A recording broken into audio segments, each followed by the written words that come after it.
ปัน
ต่างๆเมื่อมาปะกันแล้วก็บ่ฮื้อได้ขาดแคลวเสียเวลาเจิญญาติโยมทั้งหลายได้ไหว้พระแล้วก็รับปอนกันเสียก่อน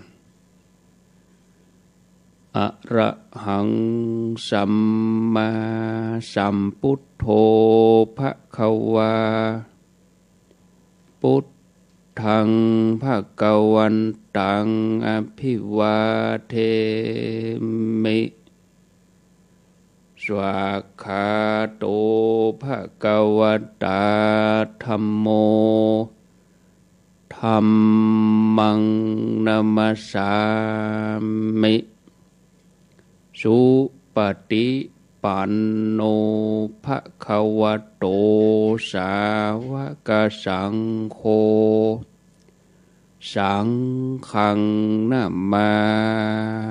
มิกราบหนึ่งกราบสอง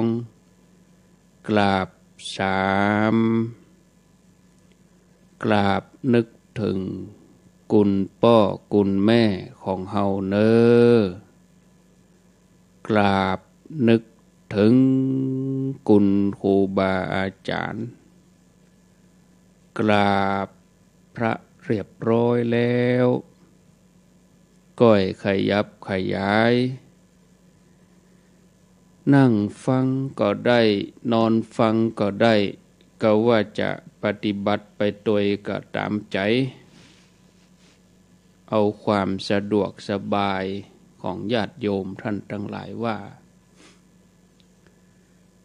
ตอนนี้ไป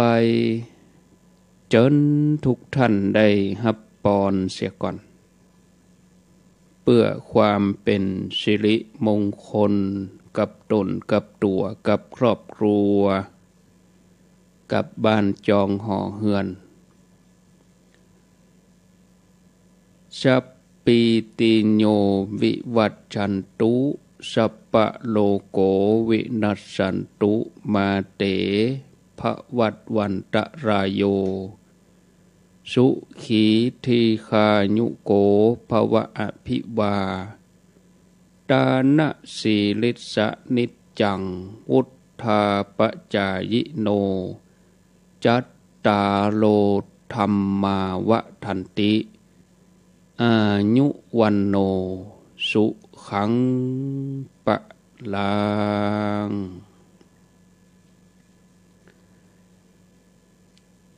ทรัพย์ภายใน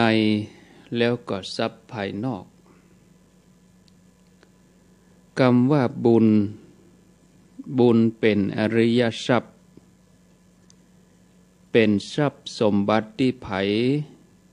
จะมาแย่งชิงไปบ่ได้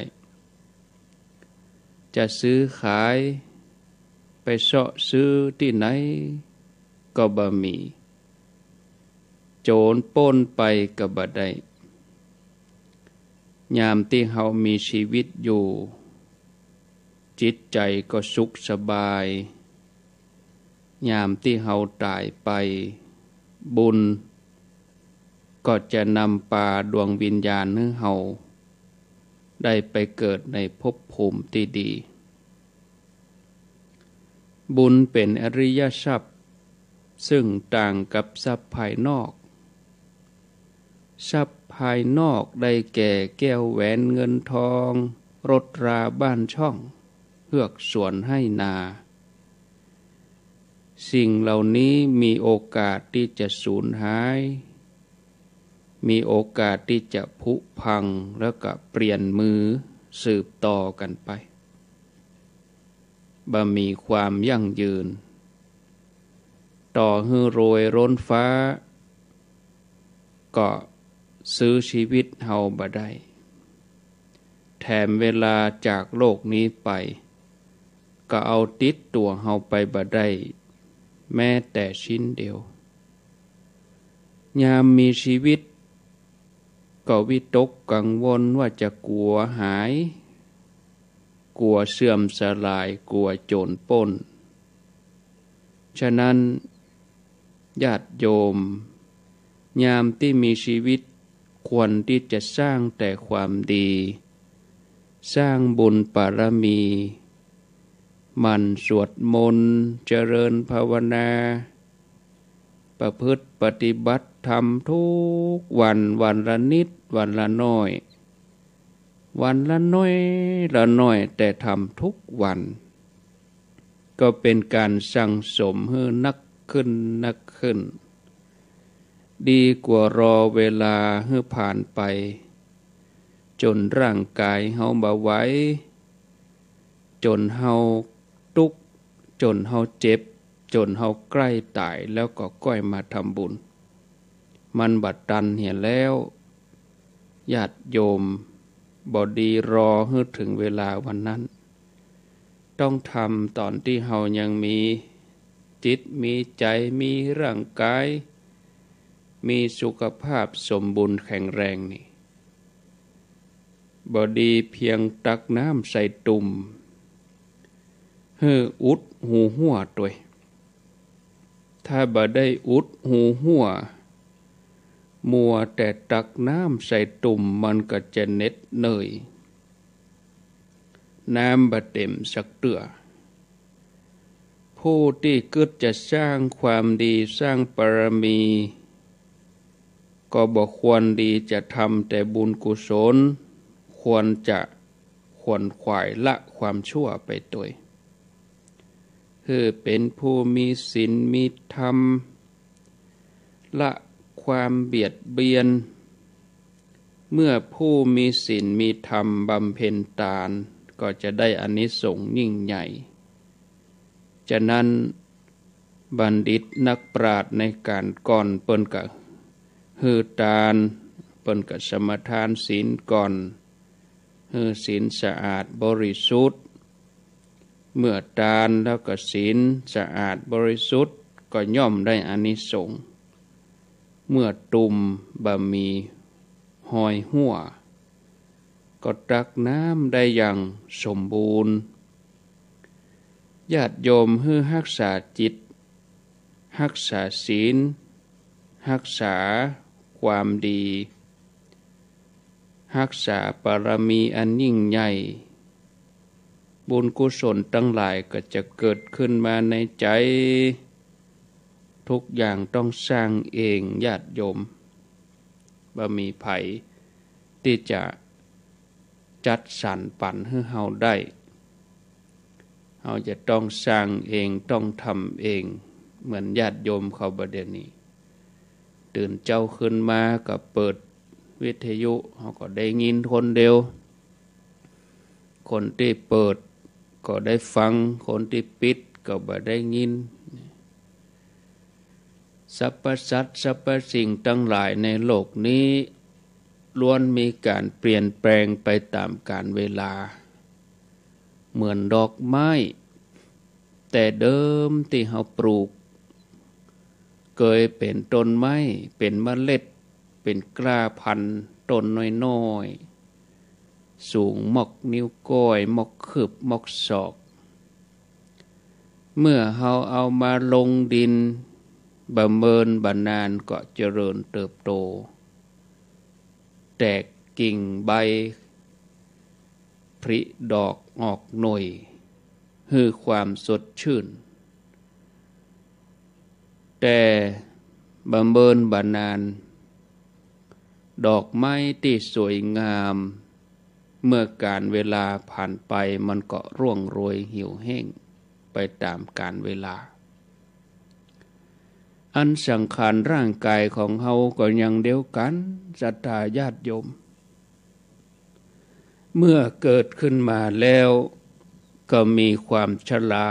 มีความแก่มีความเจ็บสุดท้ายก็พลัดพรากจากกันไปสิ่งเหล่านี้ก็คืบคลานเข้ามาหาเฮาทุกขณะประเด็นนี้ก็สัปดาห์ที่2ของเดือนนี้ก็เป็นเดือนที่6ของปี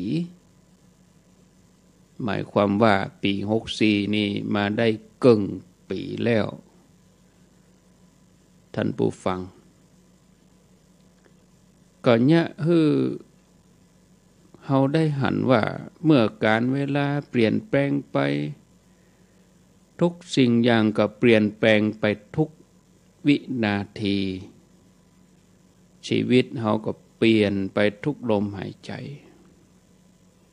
บางทีเฮาเองก็บ่ทันได้สังเกตบางทีก็สังเกตบ่ออกแต่เมื่อเวลาผ่านไประยะ5 ปีผ่านไป10 ปีผ่านไป20 ปีผ่านไปจนฮอดบัดเดี๋ยวนี้เฮาก็อายุเฮาก็เฒ่าแก่ชราเฮาถึงจะได้รู้ว่าเฮาแก่ไปถึงวันแข้งมันลู่จะนักยกบ่ค่อยขึ้นตามันบ่ค่อยหันทีหูมันก็บ่ค่อยได้ยินอันนี้มันเปลี่ยนแปลงไปต่อเนื่องกันไปสู่ความเสื่อมสลายไปแม้กระทั่งของสิ่งของอะไรอย่างนี้มันที่มันบ่มีวิญญาณครองที่มันมีจิตบ่มีวิญญาณนี่มันก็เสื่อมเหมือนกันนะเอาใจไปเอาง่ายนี่อย่างวัสดุสิ่งของเครื่องใจที่ญาติโยมเข้าใจไปถึงวันพัดลมกับอุปกรณ์การเกษตรรถยนต์เนี่ยมันก็ลุไปเสื่อมไปในที่สุดก็ผุพังไปแม้แต่เครื่องใจหนึ่งที่ญาติโยมเขาฟังวิทยุถึงวันนี่ถึงเครื่องรับเครื่องส่งอุปกรณ์ทั้งหลายนี่คอมพิวเตอร์มิกไมค์ว่ายังว่าเอาใจมันมาวิทยุที่ญาติโยมเข้าใจมาเนี่ยมันบ่ยั่งยืนวันใดวันหนึ่งมันก็ลุมันก็เสื่อมไปเอาก็บำรุงรักษาให้มันดีชีวิตเฮานี่บ่ควรที่จะประมาทญาติโยมบ่ควรที่จะประมาทในการดำเนินชีวิต นะควรใจวันเวลาที่ผ่านไปแต่ละวันนี่ให้เฮาฝึกจิตฝึกใจของเฮาให้มีติเปิ่งมีสรณะในฐานะที่เฮาเป็นเจ้าพุทธเฮาก็มีพระรัตนตรัยมีพระพุทธพระธรรมพระสงฆ์เป็นที่เปิ่งเป็นสรณะเฮาก็จะได้เข้าถึงความสุขที่แท้มีภาษิตบาลีปรากฏในคุทธกนิกายธรรมบทปรากฏไว้ว่าสุโขพุทธามุปปาโถการเกิดขึ้นของพระพุทธเจ้าเป็นเหตุนำความสุขมาให้สุขาสัทธรรมเทศนาการได้แสดงธรรมของสัตบุรุษเป็นเหตุนำสุขมาให้ญาติโยมท่านสาธุชนคนดีทุกท่านหมู่เฮาทั้งหลายนี่ที่เกิดมาในห่มเงาของพระพุทธศาสนาอันมีพระสัมมาสัมพุทธเจ้าเป็นศาสดาเฮามาอยู่ในยุคสมัยที่เฮายังได้ยินได้ฟังน้ำธรรมคำสอนได้อาบน้ำฟังธรรมเป็นสิ่งที่จะกล่อมเกลาจิตใจของเฮาให้ละชั่วทำดีแล้วก็ประพฤติปฏิบัติแปลงใจให้ผ่องใสบ้านเมืองของเฮาถึงจะเกิดความสงบร่มเย็นโดยกระแสแห่งพระธรรมเหมือนอย่างญาติโยมเขาที่มีความสนใจใฝ่ในธรรมตื่นเจ้ามาก็เสาะหาไหลหากระแสแห่งพระธรรมคลื่นแห่งพระธรรมนี่ก็แผ่กว้างไปเฮาก็ฝึกจิตฝึกใจของเฮาถึงวันบางทีเฮามานั่งกึดญาติโยมเฮาพิจารณานะโอ้เฮาบ่ได้กึดถึงความโชคดีตัวนี้นะบางทีนะโอ้อันนี้เราต้องนึกถึงนึกถึงความเป็นผู้โชคดีของเฮานะที่เฮาได้รับความสุขกายสบายใจเนาะก็เพราะว่าตัวเฮาทุกคนเนี่ยได้รับการปลูกฝังคุณธรรมศีลธรรมอันดีงามตั้งแต่น้อยจนถึงฮอดปัจจุบันนี้จากพ่อแม่ปู่ย่าตายายจากครูบาอาจารย์พระเจ้าประสงค์เฮาก็เลยมีความฮักมีความเมตตาต่อกันนักกว่าที่จะจ้องทำลายล้างกันฉะนั้นสร้างสังคมให้สงบสุขได้ก็จะต้องอาศัยธรรมะเนี้ยเนาะศรัทธาญาติโยมพุทธานุภาพธรรมานุภาพสังฆานุภาพมีอานุภาพที่บ่มีประมาณที่เขาได้ยินครูบาอาจารย์เปิ้นสวดกันอัปปมาโนพุทโธอัปปมาโนธัมโมอัปปมาโนสังโฆไม่มีที่สุดไม่มีประมาณเมื่อองค์พระสัมมาสัมพุทธเจ้าแต่ละพระองค์บังเกิดขึ้นเปรียบเหมือนรุ่งอรุณแห่งสันติภาพได้บังเกิดขึ้นยังใจของมนุษย์สรรพสัตว์ทั้งหลายให้อิ่มเอิบเบิกบานโดยรสแห่งพระธรรมถึงแม้พระองค์จะบ่มีพระชนชีพอยู่พระองค์เสด็จดับขันธ์ปรินิพพานไปแล้วก็ตามหากแต่ว่าเฮาก็ยังมีโอกาสได้ฟังธรรมขององค์พระสัมมาสัมพุทธเจ้าที่มีครูบาอาจารย์พระเจ้าประสงค์นักปราชญ์บัณฑิตเปิ้นเอามา มากล่าวมาถ่ายทอดโดยวิธีใดก็ตามและเราก็พิจารณาไตรตรองโดยสติโดยปัญญาจากนั้นก็นำมาปฏิบัติด้วยตัวเองเราก็จะได้ที่ปึ้งอันประเสริฐแล้วก็ปิดประตูอบายยกใจเข้าสู่สิ่งที่ดีสูงขึ้นไปท่านผู้ฟังญาติโยมในยามที่โลกบ่มีอมตะธรรมของพระพุทธศาสนาถึงแม้เราจะปรารถนาจะฟังสักข้อหนึ่งสักหัวข้อหนึ่งก็ยากแสนยากบางทีถึงกับต้องเดิมพันกันด้วยชีวิตมีเรื่องราวในอดีตการในครั้งสมัยศาสนาของพระกัสสปะสัมมาสัมพุทธเจ้าที่อันตรธานไปได้บำเมินบานนั้น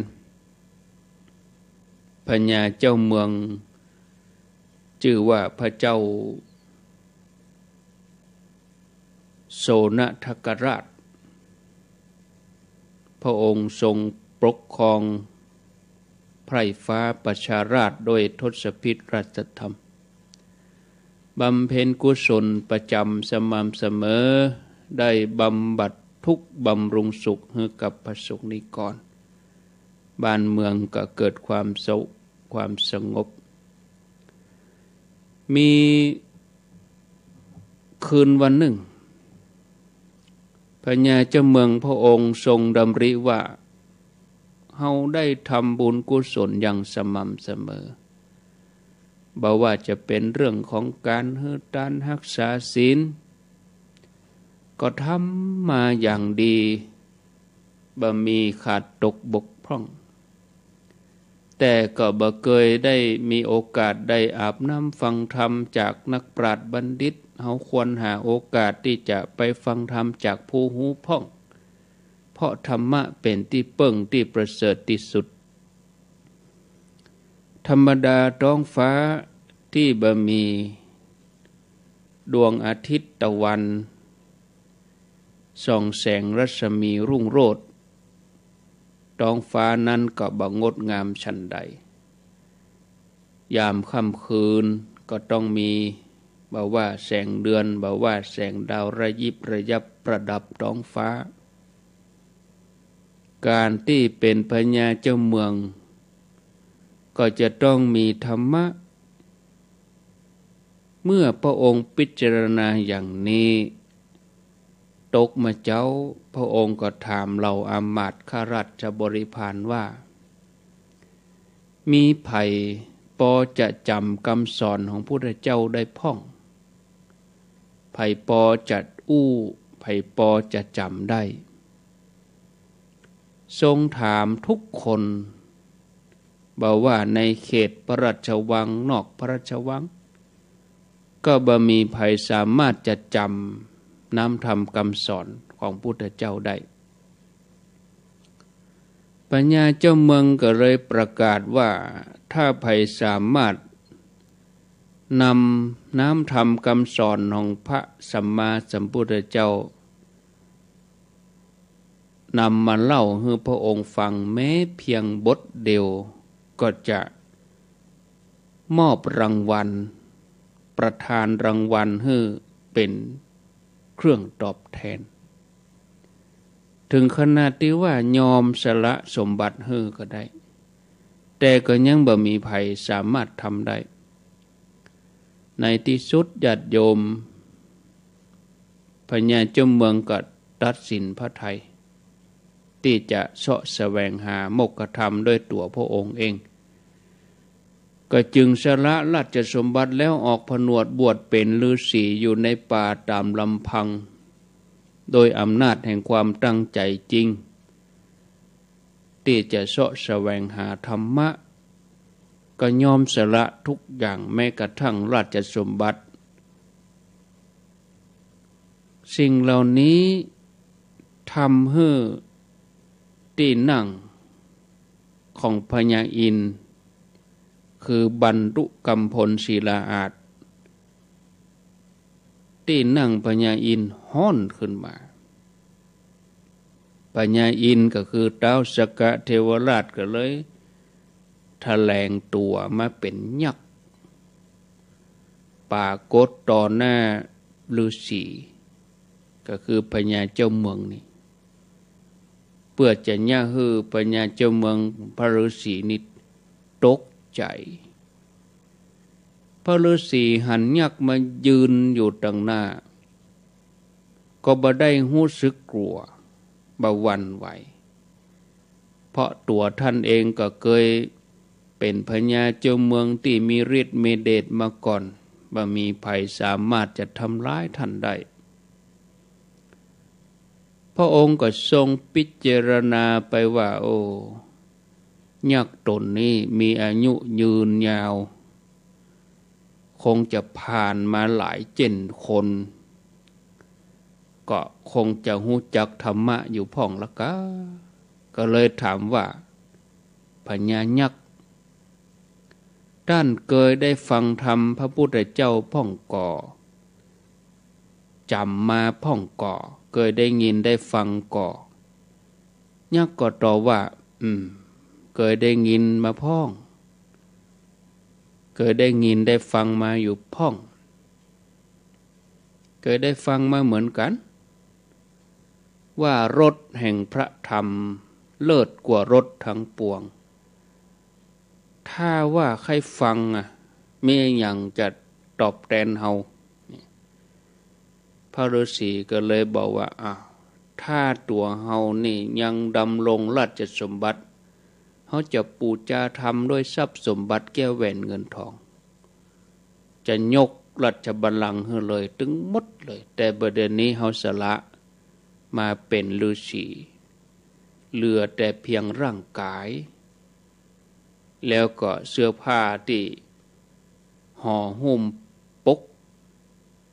อยู่ร่างกายนี่เท่าอันตัวเฮามีเลือดเนื้อมีชีวิตเป็นสมบัติถ้าหากว่าท่านปรารถนา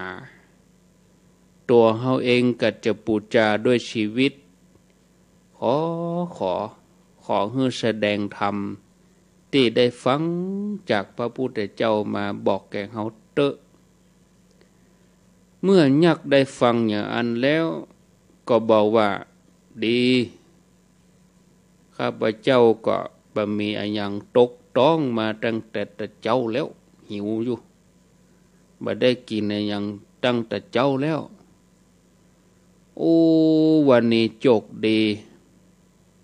จะได้กินจิ้นพระฤาษีเมื่อได้กินเนื้อได้กินจิ้นแล้วก็คงจะอิ่มน้ำสำราญประเด็นนี้จะมาฮื้อเตดฮื้ออย่างมาเอาเตื้อต้องมันห้องขอฮื้อได้ต้องอิ่มก่อนถึงจะแสดงธรรมได้ฤาษีก็แย้งขึ้นว่าโอ้เมื่อเฮาตายแล้วเมื่อท่านกินเฮาแล้วเนี่ยเฮาจะฟังธรรมอย่างใดยักษ์ก็พิจารณาอยู่สักบึดก็บอกว่าดีแล้ววิธีที่จะย่างฮื้อได้ประโยชน์ถึงสองฝ่ายก็คือไปเตียวขึ้นไปบนหน้าผาปุ่นไปแล้วตัวเฮาจะอยู่ตังลุ่มเขาจะปากรอท่าแล้วก็ฮื้อท่านกระโดดลงมาช่วงที่กระโดดลงมาเขาจะธรรมะสั้นๆบ่เสียประโยชน์ถึงสองเลยตัวท่านเองก็ได้สมปรารถนาได้ฟังธรรมเฮาก็จะได้มั่มเฮาได้กินท่านเป็นอาหารตัวอันนี้แหละแต่จะมาบอกธรรมะบ่ได้นี่โอ้มันหิวธรรมะบ่เกิดว่าจะอันทีนี้ก็โพธิสัตว์เจ้าก็พิจารณาชีวิตที่เกิดมานี่บ่เวยบ่จ้าสักวันหนึ่งก็ต้องตาย หากว่าเฮาได้สละชีวิตการสละของเฮานี้ย่อมเป็นประโยชน์เกื้อกูลแก่สรรพสัตว์ทั้งหลายเมื่อพิจารณาแล้วก็บังเกิดปีติเฮากำลังจะตั้งใจฟังธรรมการหาสิ่งที่ยากคือการได้ฟังนี้ก็เลยตอบยักไปว่าท่านมีกุลแก่เฮาไปเถอะไปรออยู่ดังลุ่มปูนเลยนะจากนั้นฤาษี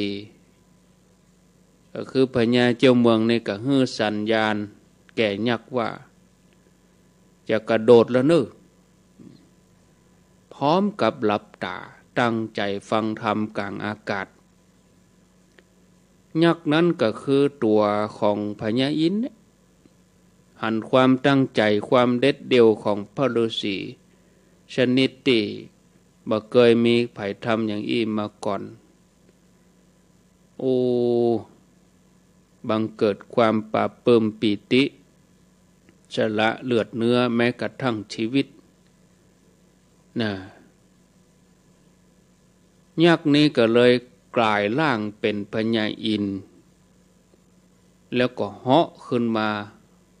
ฮับเอาร่างกายของพระฤาษีก็คือพญาเจ้าเมืองนี่แล้วก็อัญเชิญไปไว้บนสวรรค์จันดาวดึงส์ปุ่นแล้วก็ได้กล่าวบทธรรมข้อหนึ่งว่าอนิจจาวัฏสังขาราอุปปาทวยธรรมิโนอุปัชชิตวานิรุนชันติเตสังโวปัสสโมสุโขซึ่งแปลว่าสังขารทั้งหลายบ่เที่ยงหนอมีความเกิดขึ้นความเสื่อมไปเป็นธรรมดาเมื่อเกิดขึ้นแล้วย่อมดับไปการเข้าไปสงบสังขารเหล่านั้นย่อมเป็นสุขบทนี้ญาติโยมจังได้ยินบ่อยๆมันเลยทีเดียวบทนี้ได้ยินที่ไหนก็ไปได้ยินในงานศพเวลาพระเปิ่นพิจารณาพระบังสุกุลบทเนี้ยได้ยินกันมาตลอดอนิจจาวัฏสังขาราอุปัฏฐวยธรรมิโนอุปัชชิตวานิรุนชันติเตสังโวปัสสโมสุโขพระฤาษีได้ฟังแล้วญาติโยมเกิดปีติโสมนัสขนลุกขนชันเปรียบเหมือนคนที่เตียวไก่ในทะเลทรายคอแห้งอยากกินน้ำแล้วก็มาพบแหล่งน้ำกลางทะเลทรายได้อาบได้กินเย็นช่ำชโลมกายใจอย่าฮือมีบ่ามีแหงในการเดินทางไกลต่อไปตัวท่านก็เกิดปีติภาคภูมิใจตัวเองสมแล้วที่อุตสาห์สละราชสมบัติแม้กระทั่งชีวิตเพื่อที่จะได้ฟังพระสัทธรรมคำสอนเพราะพระธรรมนี้ช่วยดับทุกข์ช่วยปกป้องคุ้มครองรักษาผู้ประพฤติธรรมเป็นประทีปส่องทางในการเดินทางในวัฏสงสารเพื่อไปถึงที่หมายโดยปลอดภัยคำสอนอันบริสุทธิ์ของพระพุทธเจ้าอันนี้แม้เป็นเพียงบักกี้กรรมบักกี้บทแต่ก็เป็นสิ่งที่มีคุณค่าเพราะโลกเฮานี่ในบางยุคบางสมัยนี่มันเป็นสุญญากาศจะเสาะฟังเทศน์ฟังธรรมอย่างหมู่เฮาอย่างประเด็นนี้ยากเนอะยากบัดถ้าอย่างญาติโยมเอาต่างประเทศเนี่ยจะมีวะ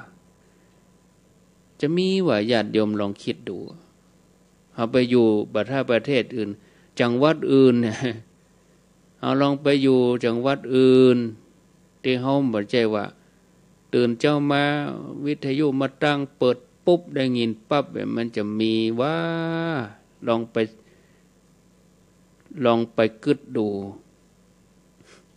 ทำบัดใจอย่างเจียงใหม่ละปูนเฮานี่ทำบัดใจอย่างเฮามีเทคโนโลยีอย่างอี้เนาะถ้าเฮาเข้าบ่ถึงเฮาก็บ่ได้ยิน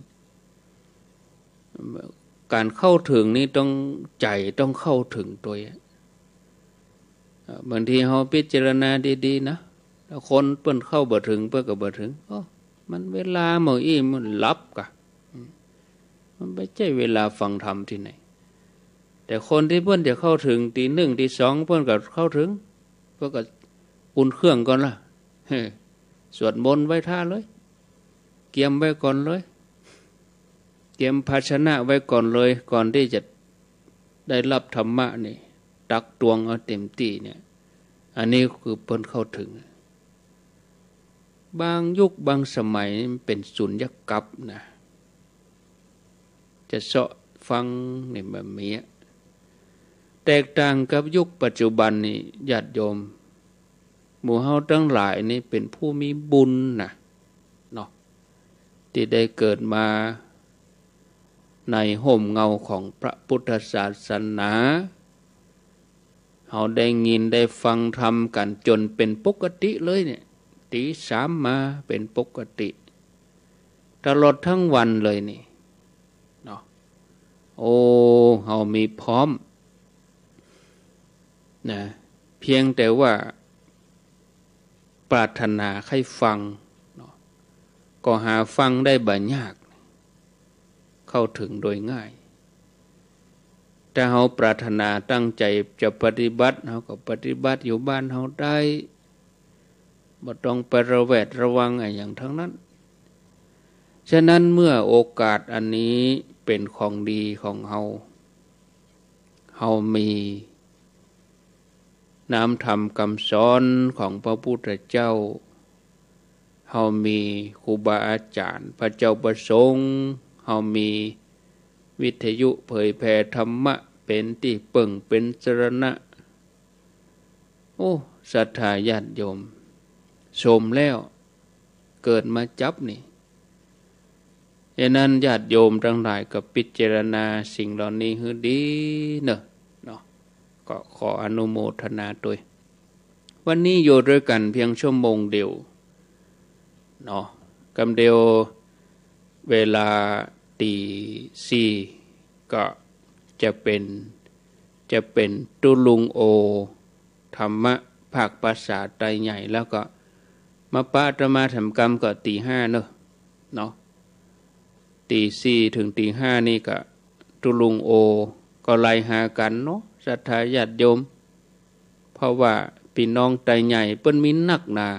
ตัวเมืองเชียงใหม่นี่ในเขตตัวเมืองนี่ไม่เป็นหมื่นคนรอบนอกแฮมโดยรอนี่มีเป็น2-3 พันคนมีเป็น100-200 ครอบครัวบุญ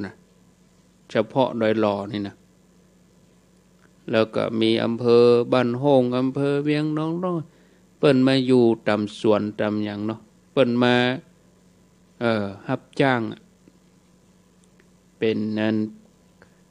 ก่อสร้างเป็นช่างเปิ้นเป็นศาลาเป็นช่างนัก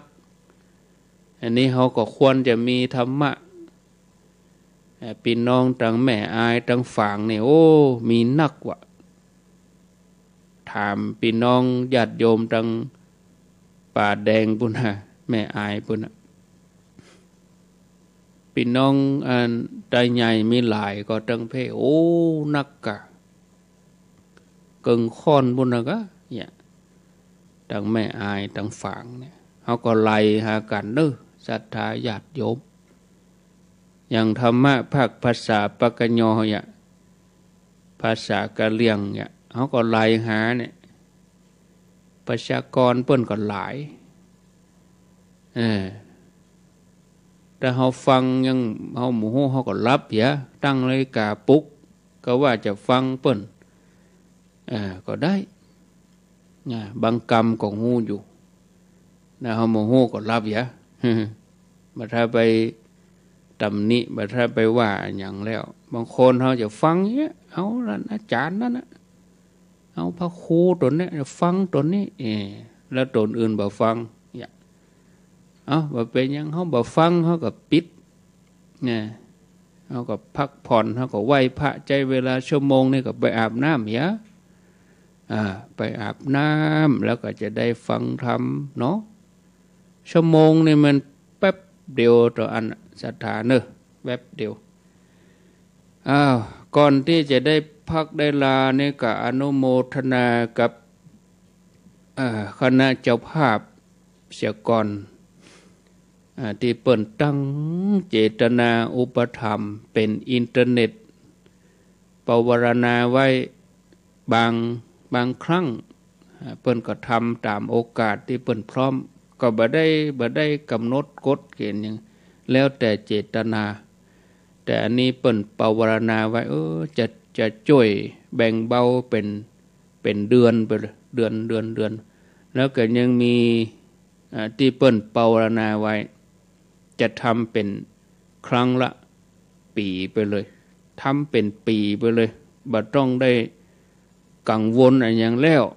นี่หรออย่างอีกก็เบาใจไปจัดหนักก็มีอยู่3-4คณะเนาะแม่การดาสีเนตรนี่เปิ้นอยู่ห่างดงซึ่งเปิ้นก็ตั้งเจตนาจะอุปถัมภ์พร้อมกับลูกหลานคุณอักษรกรสีเนตรแล้วก็คุณกรุณาสีเนตรนี่จะอุปถัมภ์เป็นเดือนไปแล้วก็จะเริ่มเดือนกรกฎานี่ก็จะภาคเกิงปีไปจนถึงสิ้นปีเลยแล้วก็ปีหน้าก็เอาเป็นปีไปเลยเนี่ยเขาจะจ่ายเป็นปีเขาก็บ่ได้กังวลแล้วก็มีแม่จันเรือนใสแม่เดือนเพ็ญทิมวังอันนี้ก็รับที่สถานีหงงัวน้ำบ่หลวงเมื่อ4-5 วันก่อนนี้สายอินเทอร์เน็ตปุ๊ดไฟฟ้าเปิ้นมาเปลี่ยนเสาเปิ้นย้ายเสาย้ายเขตไฟฟ้าสายอินเทอร์เน็ตนี่เปิ้นเอาไปติดกับเสาไฟฟ้าพุ่นแต่คนละหน่วยงานเวลาไฟฟ้าย้ายเสาเปิ้นบ่ใช่ย้ายสายอินเทอร์เน็ตไปด้วยปรากฏละไว้หั่นบางเส้นก็ปุ๊ดเพราะว่าเสาไฟฟ้าบางต้นก็เอาไปไกลหน่อยสายมันเข่งหน่อยบางทีก็ปุ๊ดก็ยังไปพ้องกองโง่เพราะไม่พอเป็นบรรลุนบรรจุนนะคนละหน่วยงานเพื่อก็เลยแปลงอินเทอร์เน็ตที่หงงัวนี่ก็หาดีได้2 วันนี่บ่ได้แล้วก็แม่อมราวงแหวนอันนี้ของปุ่นพนอนปุ่นอันนี้แถมก็อนุโมทนาเนอะท่านละ 1,000 บาทนะสาธุแล้ววันก่อนนั้นก็โยมพัฒนันวิจิตรไพศาลหรือว่าโยมพัฒนันเสดตั้งอันนี้ก็ร่วมแถม 1,000 บาทแม่ครูธัญญาอันนี้ร่วมแถมเป็นอินเทอร์เน็ตแม่ครูธัญญาทองอิ่มนี่แถม 1,000 บาทก็สาธุบางที่จ่ายแบบเหมือนกันที่มาทุกวันที่4ของเดือน